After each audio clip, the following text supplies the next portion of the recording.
जय हिंद साथियों। आज के इस वीडियो में हम डिस्कस करेंगे बौद्ध धर्म को। बहुत ही महत्वपूर्ण और एक प्रश्न तो पक्का करके आप जाओगे। चाहे बौद्ध संगीतियों की बात हो, प्रवर्तक की बात हो, घर छोड़ने की बात हो, निर्माण की बात हो, ज्ञान प्राप्त कहाँ हुआ इसकी बात हो, तो सभी बातें मैं आपको एक एक करके बताने वाला हूँ। ये जो क्लास है वो आपके हिस्ट्री की 9वीं और प्राचीन भारत या एंशियंट हिस्ट्री के अंतर्गत आने वाली क्लास है। ठीक है। बौद्ध धर्म के प्रवर्तक गौतम बुद्ध को माना जाता है। अब प्रश्न बनना शुरू हो चुका है। अगर हम प्रवर्तक की बात करें, प्रवर्तक कौन है, तो बौद्ध धर्म का प्रवर्तक गौतम बुद्ध को माना जाता है। ठीक है। किसको माना जाता है? गौतम बुद्ध को माना जाता है। ठीक है। गौतम बुद्ध, जिनका पहले नाम था सिद्धार्थ। ठीक है। पहले क्या नाम था? तो पहले इनका नाम था सिद्धार्थ। बचपन का नाम क्या था? सिद्धार्थ। ठीक है। बचपन तो एक बार आता है जी। बचपन का नाम सिद्धार्थ था। जन्म कहाँ पर हुआ? तो 563 ईसा पूर्व में जन्म होता है। ठीक है। 563 ईसा पूर्व में जन्म होता है। कहाँ पर होता है? तो कपिलवस्तु के निकट लुम्बिनी में होता है। ठीक है। लुम्बिनी में होता है। और लुम्बिनी कहाँ पड़ती है? तो कपिलवस्तु में पड़ती है। ठीक है। कपिलवस्तु के लुम्बिनी में ऐसे भी लिखते हैं। ठीक है। और चिंता का कोई विषय नहीं है, लुम्बिनी भी आप मात्रा लगा के ऐसे भी लिख लेना। ठीक है। चलो, तो कपिलवस्तु के लुम्बिनी में इनका जन्म होता है 563 ईसा पूर्व में। पिता का नाम क्या था? शुद्धोधन था। और पिता का नाम बताना इसलिए जरूरी है क्योंकि पिता जो थे वो शाक्यगढ़ के मुखिया थे। ठीक है। पिता नाम शुद्धोधन, तो पिता शाक्यगढ़ के मुखिया थे। ठीक है। शाक्यगढ़ के मुखिया थे इनके पिताजी। और इसीलिए आपके जो गौतम बुद्ध जी हैं उन्हें शाक्य मुनि भी कहा जाता है। गौतम बुद्ध को क्या बोला जाता है? शाक्य मुनि कहा जाता है। ठीक है। देखिए, मैं बहुत सारी बातों को एक साथ लिंक करते हुए चल रहा हूं जिससे कि सभी प्रकार के जो डाउट हैं वो बिल्कुल स्पष्ट होते चले। 16 साल की उम्र में सिद्धार्थ नामक बच्चे का विवाह करा दिया जाता है यशोधरा के साथ। आगे चलकर एक बच्चे राहुल का जन्म होता है। सबसे ज्यादा इस बच्चे को एक बात परेशान करती है जब ये घूमने के लिए बाहर निकलता है। बूढ़ा आदमी, प्रश्न बहुत पूछा जाता है कि वो 4 कौन सी घटनाएं थी जिन्होंने, जो गौतम बुद्ध थे जिन्हें पहले सिद्धार्थ के नाम से जाना जाता था, उनके दिमाग में, हृदय में, दिल में उथल पुथल मचा देती हैं। 4 घटनाएं कौन थी? तो वो जो 4 घटनाएं हैं ना, 4 घटनाएं वो बहुत पूछी जाती हैं आपसे कि निम्न में से कौन सी नहीं देखी या इनमें से कौन सी देखी। पहला नंबर, जब निकलते हैं सैर पे, एक तो पिताजी शुद्धोधन जो थे वो इन्हें निकलने नहीं देते थे। सोचते थे अगर निकल गया और बच्चा बहक गया तो समस्या हो जाएगी, तो निकलने नहीं देते थे। लेकिन जब ये निकले तो इन्होंने 4 घटनाएं देखी। जैसे ही रास्ते पे निकले, कुछ दूरी चलने के बाद एक बूढ़ा आदमी दिखाई पड़ा, बूढ़ा व्यक्ति दिखाई पड़ा। अपने सारथी से पूछा, ये आदमी भाई कैसा है? मैं तो बड़ा सुंदर सुशील है ना, मतलब अच्छा खासा स्वस्थ एकदम रखा हूँ, है ना, लेकिन ये बूढ़ा आदमी। तब उन्होंने बताया सारथी ने कि आपका भी यही हाल होगा वृद्धावस्था में जब आप जाएंगे। और आगे बढ़े, रोगी मिल गया, बीमार आदमी मिल गया। फिर पूछा, बोले बीमार है? बोले मैं भी ऐसा जर्जर हो जाऊंगा? बोले हाँ, आप भी अस्वस्थ हो गए ऐसे ही। अगला और आगे बढ़े, देखा मृत्यु थी, मिट्टी को लेकर, शव को लेकर के जा रहे थे। बोले ये क्या है? बोले ये व्यक्ति मर चुका है, इसे ले जा करके जलाने जा रहे हैं, अंतिम संस्कार करने जा रहे हैं। और आगे बढ़े, एक सन्यासी को देखा। अब सन्यासी को मत देखते रहना, सन्यासी लिखा कैसे है ये भी यहीं पे देख लेना। बिंदी भी लगती है, ना भी लगता है, एक लगा के देता है, गलती कराते हो वर्तनी सुधार लेना, ये सही है। इन सभी घटनाओं को देखने के बाद दिल में जो कसक थी ना वो बढ़ जाती है, बेचैनी बढ़ जाती है और आखिरकार घर छोड़ने का फैसला कर ही लेते हैं। 29 साल की उम्र होती है। उम्र कितनी होती है? 29 वर्ष। 29 वर्ष की अवस्था में ग्रह त्याग कर देते हैं। ग्रह नहीं, ये वाला ग्रह नहीं, गृह वैसे यही वाला सही है। ठीक है। वो ग्रह तो नक्षत्र होता है। गृह त्याग कर देते हैं, घर छोड़ देते हैं 29 वर्ष की अवस्था में पत्नी को, बच्चे को, पापा को, मम्मी को, जो भी थे सबको छोड़ दिया और चले गए। समझ रहे हो? माँ थी या नहीं थी, आप कमेंट करके बताइएगा। अब जब 29 साल की उम्र में इन्होंने घर को छोड़ दिया तो इस घटना को बौद्ध ग्रंथों में महाभिनिष्क्रमण कहा जाता है। इस घटना को बौद्ध ग्रंथ में क्या कहा जाता है? महाभिनिष्क्रमण कहा जाता है। महाभिनिष्क्रमण बोला जाता है बौद्ध ग्रंथों में किस घटना को? 29 साल की उम्र में घर छोड़ने की घटना को। ज्ञान प्राप्ति के लिए हर व्यक्ति को, आपको भी ज्ञान प्राप्ति के लिए इस चैनल उस चैनल में घूमना पड़ता है, लेकिन अगर आप सही जगह में आए हैं तो अब दिक्कतें नहीं होने वाली। ठीक है, यहाँ वहाँ घूमते घूमते ज्ञान की प्राप्ति में 35 साल की उम्र में क्या होता है?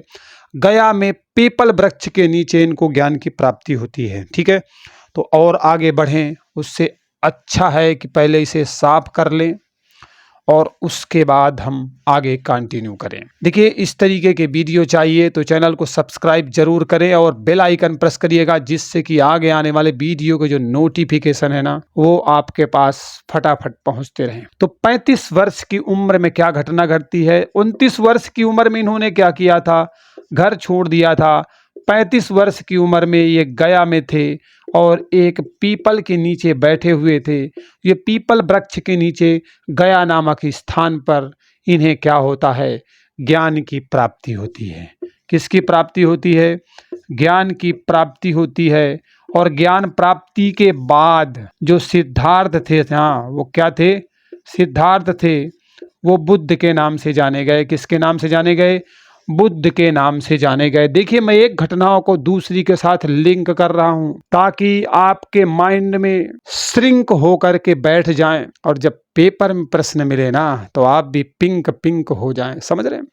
तो गौतम बुद्ध ने अपना पहला उपदेश कहां पर दिया? तो सारनाथ में दिया। पहला उपदेश, भाई ज्ञान प्राप्ति हुई तो ज्ञान किस तरीके से मिला और मैंने क्या अनुभव किया, अब वो सारी बातें दूसरे लोगों के सामने रखेंगे, जिससे कि अधिक से अधिक लोग उस रास्ते पर चल सकें। ठीक है, और मस्त रहें और ज्ञान को अर्जित करें। तो कहीं ना कहीं जो पहला उपदेश था वो उन्होंने बेटा सारनाथ में दिया। कहाँ पे दिया? सारनाथ में दिया। और सारनाथ का एक दूसरा नाम भी है, उसे ऋषिपतनम कहा जाता है। क्या बोला जाता है बेटा? ऋषिपतनम के नाम से भी इस स्थान को जाना जाता है। ये भी आप सभी याद रखिएगा क्योंकि पूछा जाता है। अब ये घटना पहला उपदेश देने वाली क्या कहलाती है? तो धर्म चक्र प्रवर्तन कहलाती है। ये बेटा पहला उपदेश की जो घटना है ना, आपको पेट पटाना लेके जाएगी। और ये जो घटना है ये क्या कहलाती है? धर्म चक्र प्रवर्तन कहलाती है। क्या कहलाती है? धर्म चक्र प्रवर्तन के नाम से इस घटना को जाना जाता है। मतलब जब घर छोड़े थे तो महाभिनिष्क्रमण बोला गया और जब पहला उपदेश दिए तो धर्म चक्र प्रवर्तन बोला गया। ध्यान रखिएगा। अब आगे अगर हम बात करें तो बहुत जगह जाते रहते हैं, आते रहते हैं, लेकिन इनकी मृत्यु 483 ईसा पूर्व में कुशीनगर में हो जाती है। ठीक है, मृत्यु कहाँ पर होती है बेटा? तो मृत्यु इनकी 483 ईसा पूर्व में कुशीनगर में हो जाती है। ठीक है, कुशीनगर में हो जाती है इनकी मृत्यु। इनका जन्म, इनकी मृत्यु का होना, इनका ज्ञान का प्राप्त करना, ये सब के सब जो है बैसाख की पूर्णिमा को हुए थे। कहने का मतलब है चाहे जन्म की बात करो, मृत्यु की बात करो, मृत्यु को इनके जो है महापरिनिर्वाण के नाम से जाना गया। इस मृत्यु को महापरिनिर्वाण कहा गया है। ठीक है, परिनिर्वाण। ठीक है, महापरिनिर्वाण इनकी मृत्यु को बोला गया है। तो जन्म की बात करें, ज्ञान प्राप्ति की बात करें, मृत्यु की बात करें, ये बैसाख की पूर्णिमा को हुआ है। ठीक है, बैसाख की पूर्णिमा को इनका जो है जन्म भी माना जाता है, मृत्यु भी मानी जाती है और ज्ञान प्राप्ति भी मानी जाती है कि इन्होंने इसी समय जो है ज्ञान प्राप्त किया था।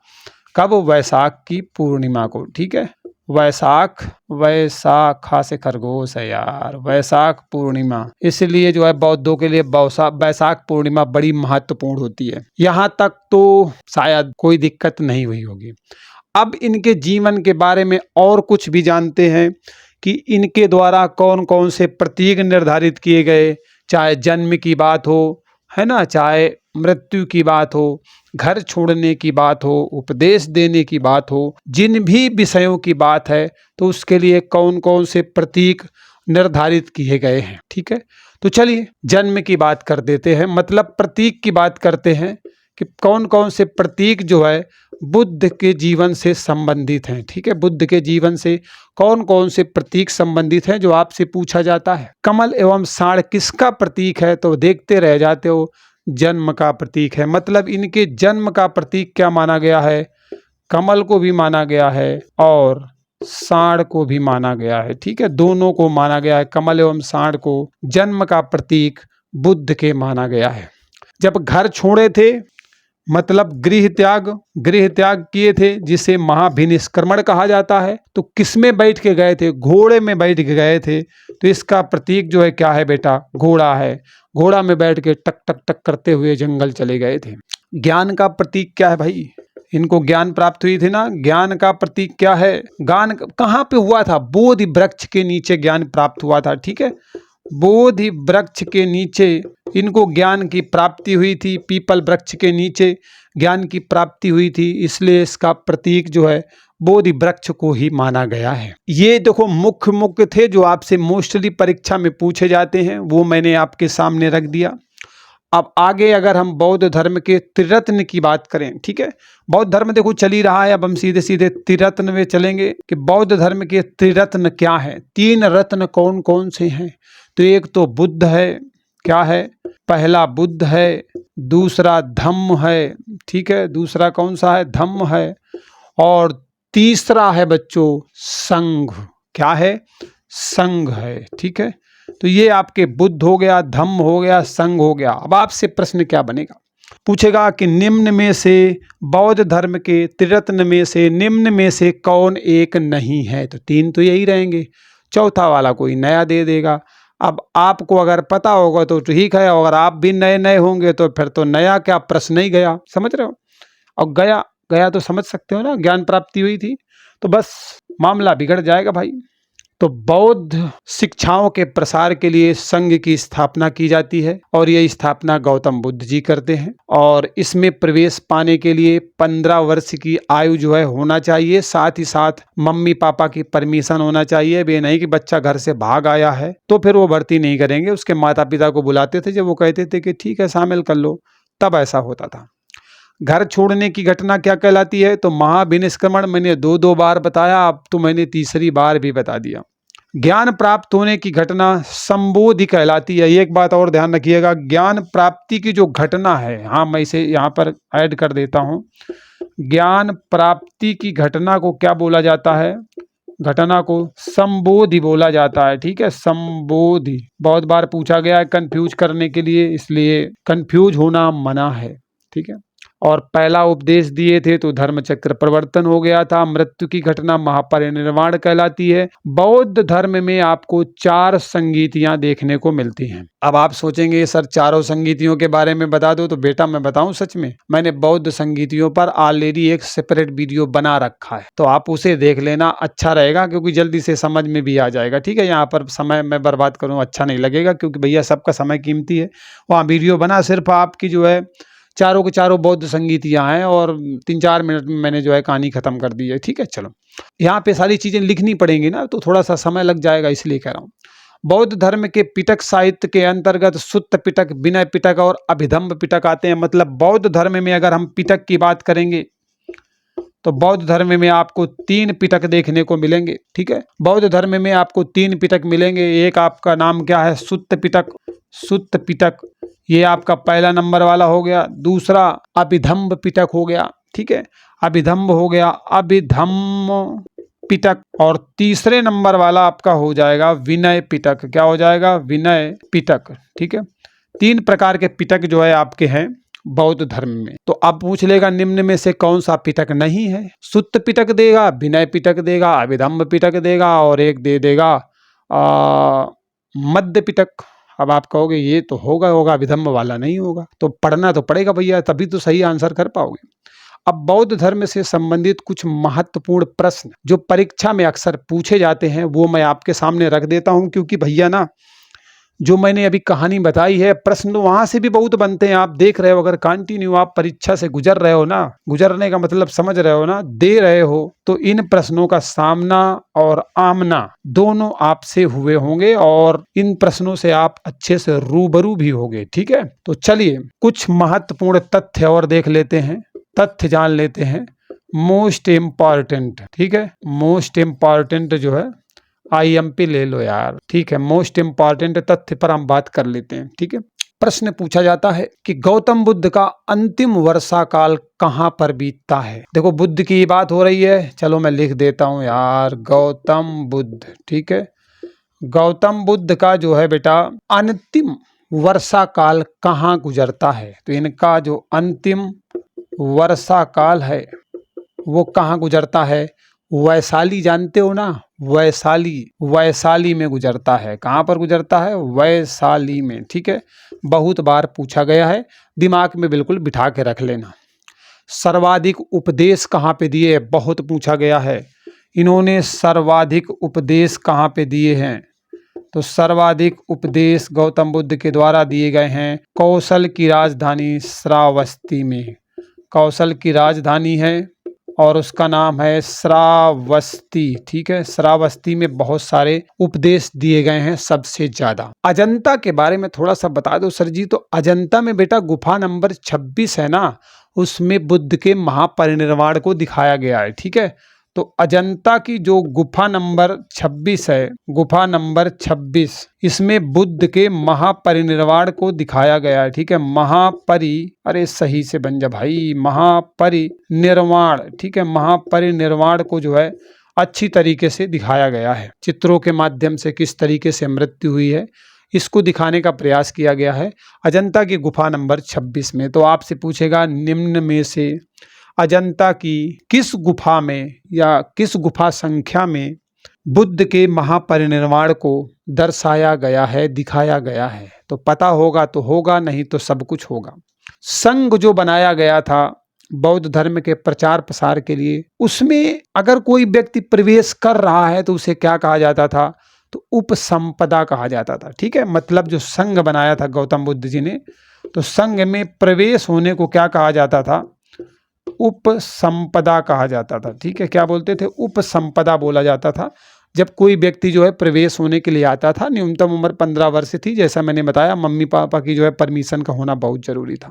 तो बच्चों ये धार्मिक आंदोलन के अंतर्गत आता है और बौद्ध धर्म से जो मोस्टली प्रश्न आपकी परीक्षा में आज तक पूछे गए हैं और जो एक आधे संभावित हैं कि बाहर जा सकते हैं, उन तक को मैंने यहाँ पर जो है कलेक्ट करके आपके लिए लेकर के आया हूँ, रखा है। तो वीडियो कैसा लगा कमेंट करके अपनी राय जरूर दीजिएगा। अगर किसी प्रकार की बोलने में कोई त्रुटि नज़र आई है तो आप बिल्कुल बताइएगा। ठीक है, क्योंकि एक्चुअली क्या होता है ना, पढ़ाते पढ़ाते कभी हो जाता है ऐसा, पर ऐसा होता नहीं है, पर कभी हो जाता है। ठीक है, तो आप अपनी राय बिल्कुल दे सकते हैं। अगर चैनल के साथ, परिवार के साथ जुड़ना चाहते हैं तो आपका दिल की गहराइयों से हार्दिक स्वागत है, आप बिल्कुल जुड़िए, मैं आपका जो है इंतजार कर रहा हूँ। ठीक है, चलिए मिलते हैं एक नए वीडियो में एक नए अपडेट के साथ, तब तक बाय बाय, टेक केयर।